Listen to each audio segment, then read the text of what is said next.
चला तर बघा मित्रांनो, बोट आणि प्रवाहाच्या या प्रश्नात काय म्हटलं आहे बघा. एक बोट पाण्याच्या प्रवाहाच्या दिशेने 17 किमी प्रति तास या वेगाने जाते व प्रवाहाच्या विरुद्ध दिशेने 11 किमी प्रति तास वेगाने जाते. तर प्रवाहाचा वेग किती हे आपल्याला प्रश्नात विचारला आहे. तर बघा, प्रवाहाच्या दिशेने वेगाला आपण ए म्हणू आणि प्रवाहाच्या विरुद्ध दिशेने वेगाला आपण बी म्हणू. तर इथे आपल्याला प्रवाहाच्या दिशेने वेग म्हणजेच ए आपल्याला दिलेले आहे 17 किमी प्रति तास आणि प्रवाहाच्या विरुद्ध दिशेने वेग बी आपल्याला दिलेला आहे 11 किमी प्रति तास.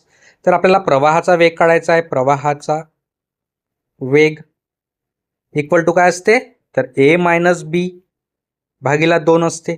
तर ए इथे आपल्याला आहे 17 मायनस बी इथे आपल्याला आहे 11, तर भागीला 2. तर 17 मायनस 11 6 भागीला 2. तर 2चा भाग 6 मध्ये बे एक बे, बे तिरी 6, तर किती 3 किमी प्रति तास.